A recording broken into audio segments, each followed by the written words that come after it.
puntahan natin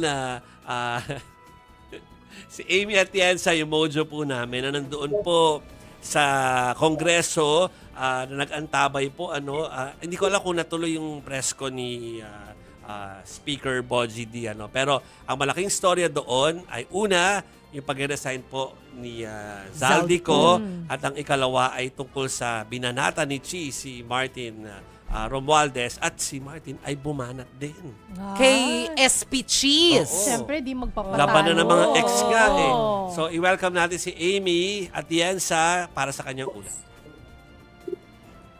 Yes, Jovi, Chiki, Mase, good evening, no? Ngayon sa House of Representatives, akala natin very light yung magiging situation dito dahil tuloy-tuloy pa rin ang nagiging budget plenary debate. Pero kanina nga, around 2:35 p.m. ay nag-send na raw ng resignation letter itong si former congressman at former Ako Bicol Party List Representative Zaldico para nga mag-resign bilang miyembro ng House of Representatives, at nakapaloob dyan sa kanyang letter na addressed kay House Speaker Bogie D, pati na rin kay Ethics Committee Chairperson JC Abalos, na mag-step down na siya sa kanyang posisyon at aabangan na nga lang din daw kung sino yung papalit para sa kanya para maging representante ng Ako Bicol Party List. At yun na nga, nabanggit din kasi dun sa letter na baseless daw yung naging accusation sa kanya patungkol naman dun sa ethics complaint na naipasa din ni Representative Toby Chanco sa Ethics Committee. At nagtuloy din naman dito sa House of Representatives yung naging press conference nga ni House Speaker Bogie D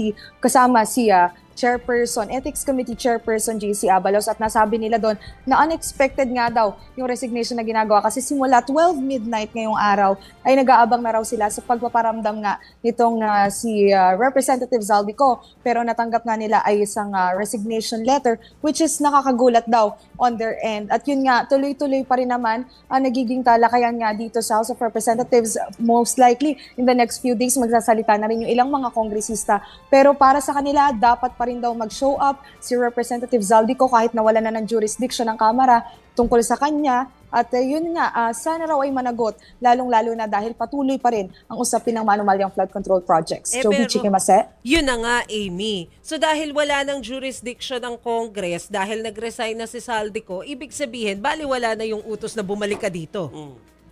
Yes, actually hindi na masusunod din yung ultimatum nga na naibigay ni House Speaker Bogie D patungkol nga dun sa pagpapakita niya dito sa Kamara dahil nga nag-resign na. Pero ang hope na lang daw nila talaga ay magpakita naman si former Representative Zaldico dun naman sa ICI, sa Independent Commission for Infrastructure, para nga mabigyang linaw din yung panig niya. At yung ine-expect nila ngayon ay dahil nga ang nasabi din ni Representative ko ay nasa medical leave siya, kaya siya nasa ibang bansa, ay sana daw magbigay man lang ng pruweba, katulad na lang ng med certificate, para nga daw mapatunayan at hindi daw masira yung kredibilidad niya bilang isang kongresista or former kongresista dito sa House of Representatives. Hindi pa nga ba sira yung credibility?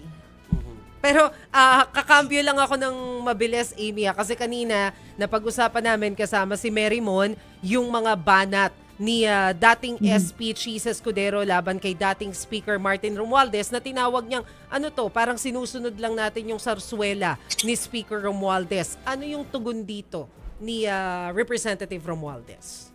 Yes, actually nagbigay na nga rin ng pahayag si former House Speaker Martin Romualdez tungkol dyan. At nasabi niya dun sa privilege speech ni former Senate President Cheese Escudero na hindi naman daw kasi dininay yung allegations at hindi daw nagbigay ng paliwanag nga patungkol dun sa mga kickbacks din na natanggap niya. Instead daw, ang ginawa daw kasi ni former Senate President Cheese Escudero ay bigla na lang nanuro at hindi naman daw kasi siya involved sa mga ganitong klaseng paratang. So para sa kanya, malinis ang konsensya niya at kung tatanungin naman daw siya, ay hindi daw siya involved sa kahit anong flood control projects at kahit anong anomalya na pinaparatang sa kanya. He said, she said lang ito. Yes. Ayun na nga. Okay, with that, thank you, Amy, for that report. Salamat, Amy Atienza. Talaga So, naman. sumagot. At least, Turuan. patas na po, dalawang panig po nung battle between exes. Ex-SP and ex-speaker. Yan. Nagsalita sila pareho today. Yun nga lang isa nagpadala lang ng kanyang press Statement. release. Oo, na yun naman yung nireport ni Amy kanina. And of Yes. course, isa pa nga po dun sa malaking balita, yung pagbibitiw ni Zaldico bilang kongresista, kinatawan po ng Ako Bicol Party List. Although kanina, kinonfirm din po na nagbigay na o nag-request na nga ang Department of Justice ng Blue Notice mula po sa Interpol. Pero hinihintay pa po nila yung response ng Interpol tungkol po sa request na to. Pero yung Blue Notice kasi hindi naman maibabalik si Zaldico dito sa Pilipinas sa pamamagitan ng Blue Notice. Technically, ang gagawin lamang nun, mababantayan yung mga current locations ni Zaldico para aware yung ating pamahalaan. Sana ba siya? Oh, dapat kasi red notice no para talagang mapabalik dito. Oo. Oh, pero may post pala si Zaldico na hindi ko mabasa. Ito, nababasa ko siya. Okay. Gen Z ako eh.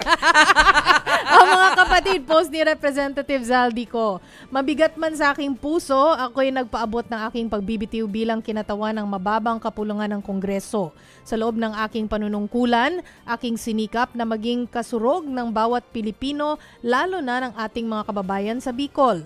Ang desisyong ito ay hindi naging madali, ngunit ito ay aking tinimbang ng mabuti para sa ikabubuti ng aking pamilya at ng mga taong patuloy kong pinaglilingkuran. Maraming salamat sa pagsuporta.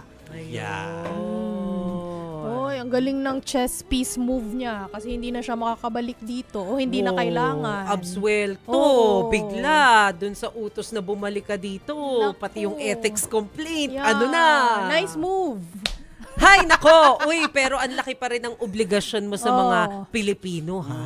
Sa aming lahat. Kasi, maano ba namang mag-explain ka kung anong nangyari doon sa 2025 budget? Tapos umaasa Diba? tayo no, nag-show up siya sa ICI. Ayun na nga, paano pa mag-show up sa ICI? Wala na ngang hindi na imperative sa kanya na bumalik dito. Correct. Mm.